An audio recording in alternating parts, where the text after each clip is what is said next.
So we're here with artists Maurice Quillinan and Charles Harper at the end of their show Palimpsest, which was on at the Source Arts Centre here in Thurles over the last month and a half. And I'm just going to chat to the artists basically just about their work and a little bit about the life of an artist in the contemporary world at present.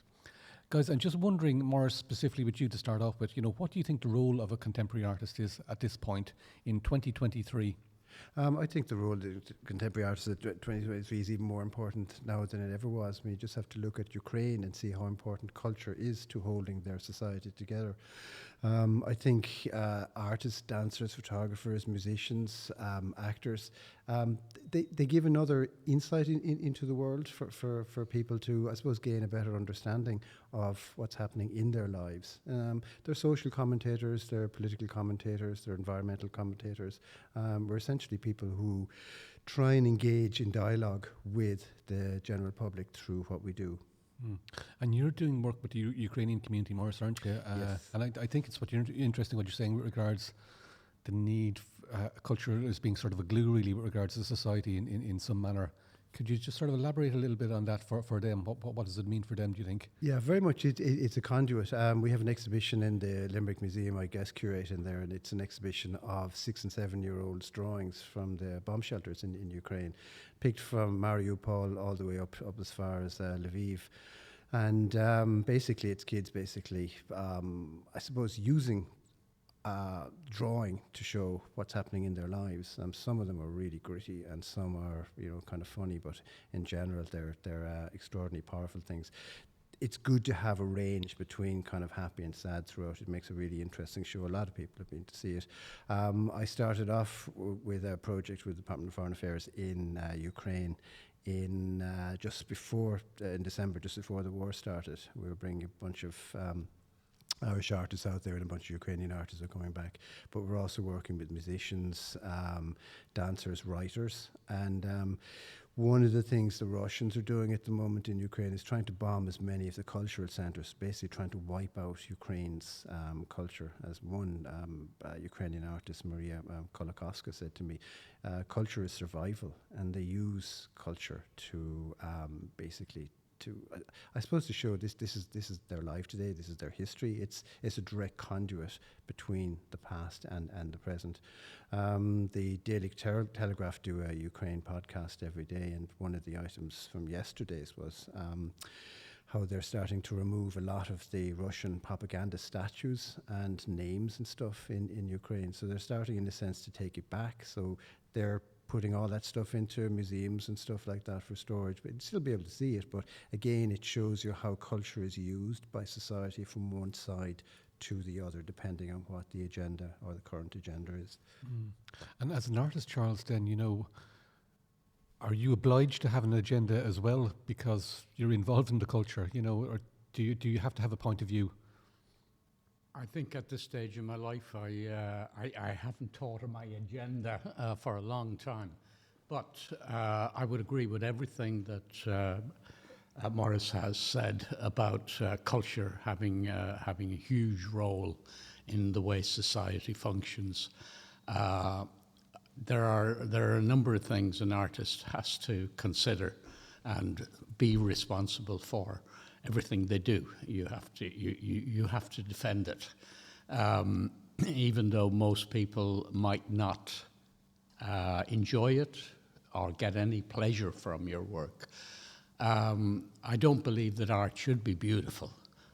I don't believe it is purely about entertainment. I would agree with Maurice that it is culture, it is how we communicate with the rest of society. But we are society, and it's to and forth, back and forth between the audience and ourselves, just like a singer, for example, sings a song, maybe a folk song, Christy Moore maybe, and he's talking about things that happen that maybe we don't think too much about, but are led to think more about. That's our function, is to, in a sort of a way, we are the soldiers of creativity. We are the the people who take the visual and make sense out of it, even if it's purely from our own independent, private point of view. Sure. So that's the reason why a lot of our work may not be appreciated fully, because it takes time to understand what the artist is doing. I sometimes try to think of making art as developing a language that you can communicate with. But it is not English, it is not the spoken language, it's not the written word, it's the visual. Now we can do a landscape painting. Well, by doing a landscape painting, it isn't just about nostalgia, and it is about this is the land, this is the way the land works. And a landscape today might be very different from a landscape 100 years ago. And that is going to go into history. Artists will show hundreds and hundreds of years after their death what was going on and how people thought.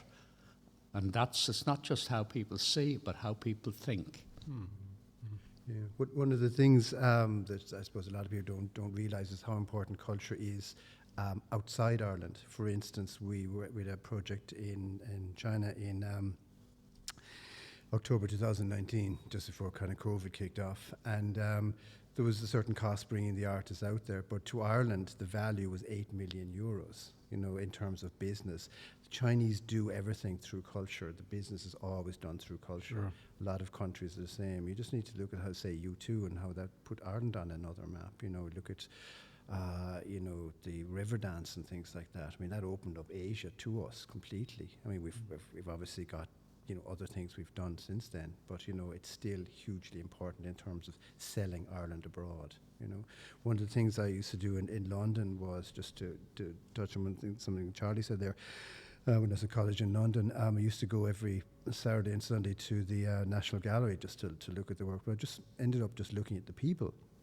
And you see the emotional effect that work had on people, especially women. I mean, they would break down in tears in front of work, and it was extraordinary. And to think that some guy in the studio painting something 100, 200 years ago is having an effect Sure. that far distant into the future was amazing. So it always has a value.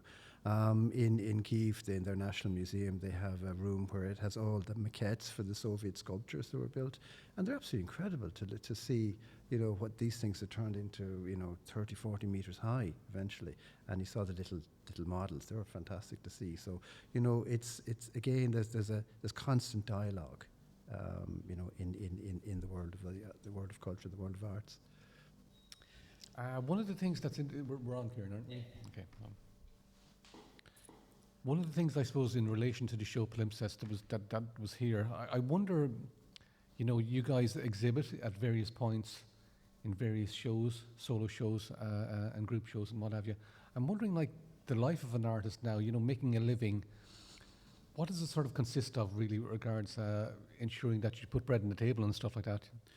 Well, basically, as an artist, you're a self-employed person. You're making a product and you have to sell it. And, there's nothing romantic about it. I remember I'd been through college in London. I was in college in Paris and staying at the Irish College. Myself and another guy went downtown one night. I had zero money. And he bought this giant marquise, a big kind of sandwich thing. And I had, 30 cents for a bit of baguette. And I kind of realised at that stage I had to decide, am I going to stay with this or not? And realised I'm not going to make any money, but you do make enough to keep yourself going. And you do meet the incredible people and go to incredible places. And you create a dialogue with so many other communities around the world with it. So you're essentially, it's your job, and you have to try and find a way of making it as if you were a farmer or whatever. That's just the way it is. Charles, you were a tutor in college then in Limerick.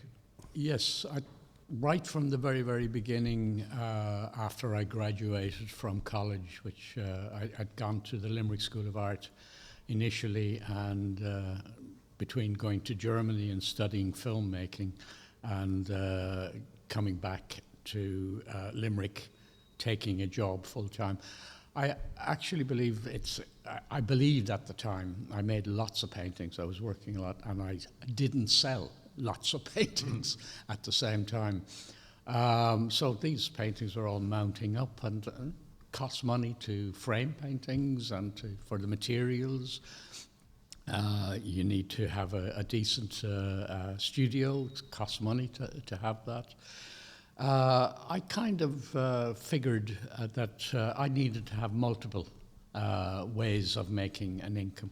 And one of the first ones I did after I finished college, I did a teacher training course, art teacher training course at the college.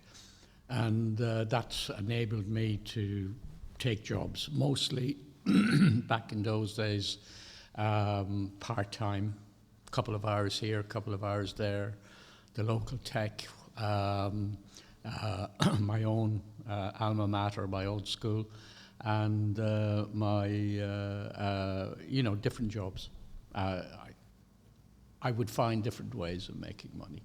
I would do some design work maybe or whatever.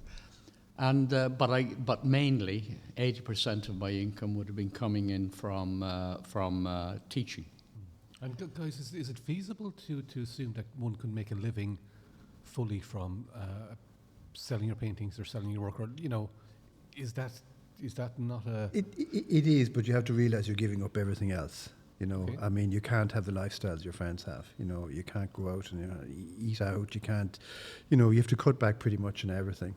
And you just decide that's what you're going to do. I mean, the way I see it is, I trained up as an artist first in Limerick with Charlie there and other places, and I just didn't see the point. We were talking there a minute ago about how many people are still going. That there were 85 people started off in my year in foundation, and myself and another guy, Eddie Kennedy, are the only two people who are still making art. So there's a huge attrition rate in it. But it's what you set out to do, and you just sort of try and find a way of doing it, I think. And is that lifestyle jarring in a certain way, in the sense that you do see your peers who are doing other things and in other jobs or whatever, and they seem to have like a sort of a streamlined existence? Absolutely, yeah. Now they do. They have a streamlined existence, but you don't want that. No, well, I mean, I've been blessed. In all fairness, I've been incredibly lucky. I've had incredible support from people around the world. Yourself. I mean, giving us a show here. It's that generosity of spirit that keeps us going. But I say to young artists kind of starting out, what do you do? Like, how will I get a show? I says, take your work down to the local shop and hang it up there. Take it to the pub, hang it there. Just get the stuff out there, because you're not an artist, immediately. A friend of mine in New York, he gets about $500,000 a painting. He hasn't painted in years. A bunch of students make the work for him. He just can't paint anymore. So it's like that's success, and I'm success. They're two totally different levels. But you have to kind of decide what is, where you want to be. I think it's interesting as a thing as well, is that in areas like non-verbal arts, we'll say, like visual arts or dance and things like that, there's a huge opportunity to travel, isn't there? Because that language barrier is gone. Absolutely. Or it's pushed aside to a certain extent. Absolutely. Well, on the subject of is there a living, I would say I've been very, very lucky as well. Extremely lucky. I've in my earlier years, I was winning national awards. I think I have 11 of them in about 4 or 5 years, and that established my name, and I took advantage of that. And at the earliest stages, I was selling paintings for a couple of quid. And not selling very well.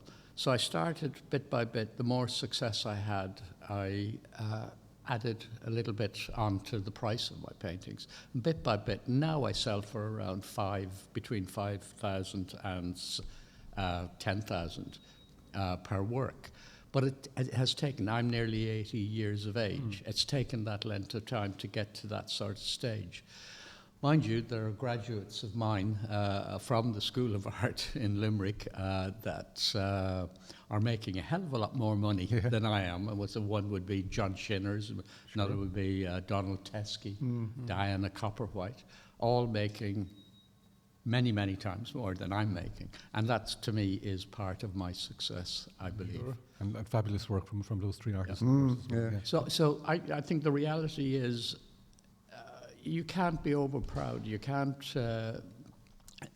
make your life, you can't mold your life around you that much. You have to accept that sometimes you have to do other things in order to make an income, especially if you have a family, because you're earning for 3 or 4 people, and that requires more responsibility for you to get thinking. The interesting thing about John there and Donald and Diana is that their lifestyle hasn't changed, even though they're really successful. You know, it's like they're living the same studio as the rest of us. You know, they're making exactly the same, you know, work on canvas with paint, whatever. You know, so you know, it's you know, there isn't a huge difference, you know, between people who are just kind of scraping by and others who are really successful. Yeah. You know, Yeah. And you logically can't chase, you know, popularism to a certain extent. You can't sort of identify the market and, well, perhaps maybe Damien Hirst and people like that can. Well, the thing these days it's a commodity. Like Damien Hirst is a commodity, and they've created that commodity, so they have to market it at a certain level. Same with Julian Schnabel, you know, and people like that. Is they're making fantastic work, but they're selling to people who want to be able to sell it on again. So the galleries have to put massive amounts of money in to support that commodity. So it's gone away from being an art. You know, they're making like a Patek Philippe watch or something like that. You know, that kind of stuff. So yeah, it's gone into a different sort of form completely, really. Yeah. And they can't really go outside that. They have to stay within that box because it won't be marketed if they go outside that box. There's an art movement from a good few years back called art povera, and that's poverty art, meaning that art cannot be thought in terms of monetary value. It has to be, it's an activity, it's a cultural activity that it's beyond money. But as Maurice says, the artist still has to survive somewhere or another. So in a way, the artist is partially responsible for creating that commodity. But that's the art povera movement tried to sidetrack that, and they made works out of found objects and bits and pieces. Even Picasso picked up on art povera, even though he was selling for hundreds of thousands. He made a goat out of a basket and a handlebar from a bicycle. And this was a goat. This was a beautiful goat. Yeah. So art povera still prevails to a great extent within all art. It's down to what you want to say. You know, you pick the materials that suit you. You know, it's like sculptors will pick a certain product. You know, artists, painters will pick another kind of product. Printmakers another one. You know, so you'll find a way of using, you know, the I suppose the objects within your neighbourhood or whatever to make what you want to make. Exactly. Guys, listen, thank you very, very much. It's been great to have you here with the show Palimpsest. Wish you every success in the future. So thank you very much, Charles Harper and Maurice Quillinan.